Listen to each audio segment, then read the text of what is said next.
এই ପ୍ରଚଣ୍ଡ ଖରା ଆଉ ଗୁଳୁଗୁଳି ପାଗରେ ବିଲକୁଲ ବି କିଛି ଇଚ୍ଛା ହେଉନି ଖାଇବା ପାଇଁ। ଖାଲି ପାଟି ସଦାବେଳେ ଖୋଜିବ କିଛି ଚଟପଟି ହେଇଯାଆନ୍ତା କି ଖାଇବା ପାଇଁ ଭଲ ଲାଗିବ, ତା ସହିତ ଆତ୍ମା ମଧ୍ୟ ଶାନ୍ତି ପାଇଯିବ। ସେଥିପାଇଁ ମୁଁ ଆଜି ଆପଣମାନଙ୍କ ପାଇଁ ଆଣିଛି କଞ୍ଚା ଆମ୍ବର ଆମ୍ବପଣା। ଏମିତି ତ ଏଇ ସମୟରେ କଞ୍ଚା ଆମ୍ବ ପ୍ରଚୁର ପରିମାଣରେ ଘରକୁ ଆସୁଥିବ, ବାଡ଼ିରୁ ମଧ୍ୟ ମିଳିଯିବ। ସେଥିପାଇଁ ତାକୁ ନେଇକି ଚାଲନ୍ତୁ ଆଜି ଗୋଟେ ବଢ଼ିଆ ଡ୍ରିଙ୍କସଟେ ବନେଇ ନେବା। ଆଶା କରେ ଏଇ ସରବତ ବା ଡ୍ରିଙ୍କସଟି ଆପଣମାନଙ୍କୁ ପସନ୍ଦ ଆସିବ। ରେସିପିଟିକୁ ଜାଣିବା ପାଇଁ ବା ଡ୍ରିଙ୍କସଟିକୁ କେମିତି ହେଉଛି ଜାଣିବା ପାଇଁ ଭିଡ଼ିଓକୁ ପ୍ରଥମରୁ ଶେଷ ପର୍ଯ୍ୟନ୍ତ ଦେଖିବା ପାଇଁ ଆପଣଙ୍କୁ ମୋର ଅନୁରୋଧ ରହିଲା। ନମସ୍କାର, ଜୟ ଜଗନ୍ନାଥ। ମୁଁ ମୋ ଚ୍ୟାନେଲ ସିଜନ୍ସ ଆଣ୍ଡ ବାଇଟ୍ସରେ ଆପଣ ସମସ୍ତଙ୍କୁ ସ୍ୱାଗତ ଜଣାଉଛି। କଞ୍ଚା ଆମ୍ବର ପଣା ବନେଇବା ପାଇଁ ଆମେ ନେଇଯିବା କଞ୍ଚା ଆମ୍ବ। ଏଇଠି ମୁଁ ବାଇଗଣପଲ୍ଲୀ ଆମ୍ବ ନେଇଛି।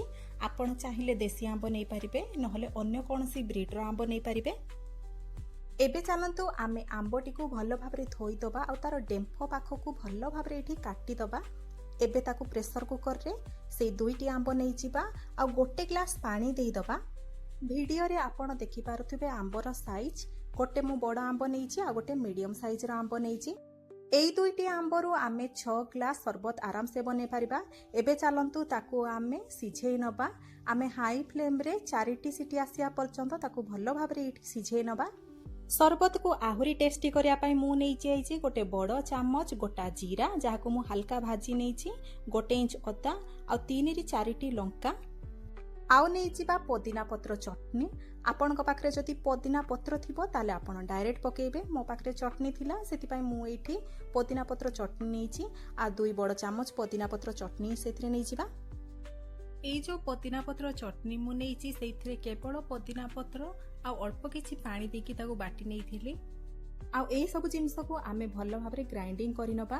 ସେଇ ଭିତରେ ଦେଖନ୍ତୁ ଆମର ଆମ୍ବ ମଧ୍ୟ ଭଲ ଭାବରେ ସିଝିଲାଣି ଆଉ ଆପଣ ଏଇଠି ଦେଖିପାରୁଥିବେ ସେ ପୁରା ନରମ ହେଇକି ତାର ଟାଙ୍କୁ ଅଲଗା ହେଇଯାଇଛି। ଏମିତି ଭାବରେ ଆପଣ ଆମ୍ବକୁ ସିଝେଇ ନେବେ। ଏଇଠି ଦେଖନ୍ତୁ ଡଙ୍କି ସାହାଯ୍ୟରେ ଆମର ଆମ୍ବର ପଲ୍ପ କେତେ ଇଜିଲି ବାହାରି ଯାଉଛି। ଏବେ ୟାକୁ ଛାଡ଼ିଦେବା କିଛି ସମୟ ଥଣ୍ଡା ହେବା ପାଇଁ।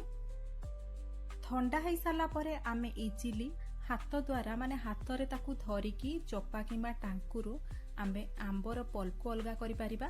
ଏଇଠି ଦେଖନ୍ତୁ ମୁଁ ଗ୍ରାଇଣ୍ଡିଙ୍ଗ ଜାର୍ ନେଇଯାଇଛି, ଛୋଟ ଗ୍ରାଇଣ୍ଡିଙ୍ଗ ଜାର୍, ଆଉ ସେଇଥିରେ ଦେଇଦେଇଛି ସବୁ ଆମ୍ବର ପଲ୍ପକୁ।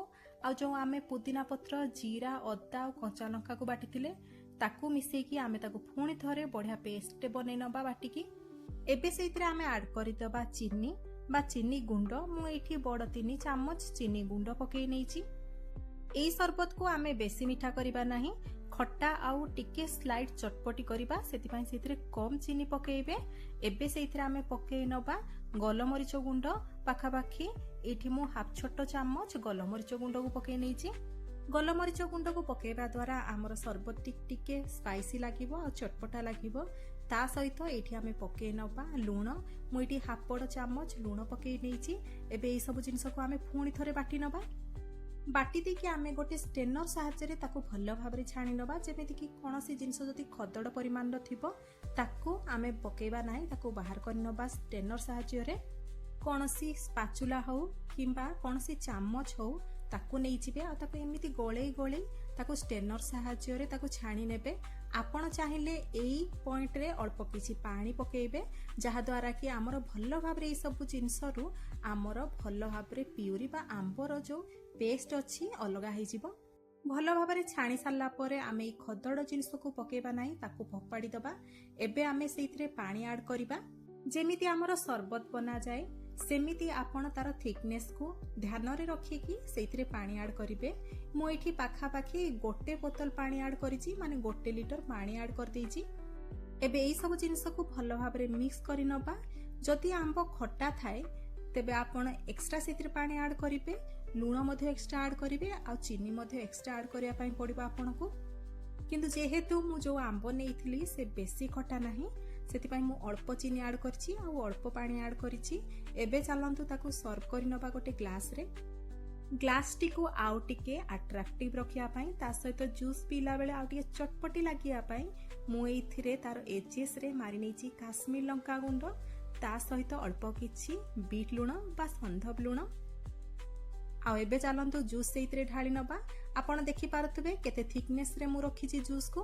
ଆପଣ ଚାହିଁଲେ ୟାକୁ ଆହୁରି ପାଣିଆ କରିପାରିବେ। ଯଦି ଆପଣଙ୍କର ଆମ୍ବ ଖଟା ଥାଏ, ଆପଣ ଚାହିଁଲେ ୟାକୁ ଆପଣ ବୋଟଲରେ ଭରିକି ଫ୍ରିଜରେ ରଖିପାରିବେ। ଆଉ ୟାକୁ ସପ୍ତାହେ ପର୍ଯ୍ୟନ୍ତ ଆପଣ ଆରାମସେ ରଖିପାରିବେ। ଯଦି ଗେଷ୍ଟ ଆସିଲେ ଘରକୁ, ତାହେଲେ ଆପଣ ସାଙ୍ଗେ ସାଙ୍ଗେ ତାଙ୍କମାନଙ୍କୁ ଏଇ ଚିଲ୍ଡ ସରବତଟି ସର୍ଭ କରିକି ଦେଇପାରିବେ। ଏବେ ଏଇଠି ରେଡି ହେଇଗଲା ଆମର ସରବତଟି। ଇଏ ପୁରା ଏବେ ରେଡି ହେଇଯାଇଛି ସର୍ଭ କରିବା ପାଇଁ।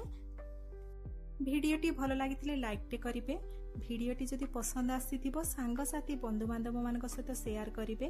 ମୋ ଚ୍ୟାନେଲରେ ଯଦି ନୂଆ ଆସିଛନ୍ତି କିମ୍ବା ମୋ ଚ୍ୟାନେଲକୁ ସବସ୍କ୍ରାଇବ୍ କରିନାହାନ୍ତି, ପ୍ଲିଜ୍ ସବସ୍କ୍ରାଇବ୍ କରିନେବେ। ଯଦି ଆପଣ ମୋ ଚ୍ୟାନେଲରେ ନୂଆ ଆସିଛନ୍ତି, ଏମିତି ଇଜି ରେସିପି ଜାଣିବା ପାଇଁ ଚାହୁଁଛନ୍ତି, ତାହେଲେ ସବସ୍କ୍ରାଇବ୍ କଲେ ଆପଣଙ୍କୁ ସବୁ ଭିଡ଼ିଓର ଅପଡେଟ୍ ମିଳିଯିବ।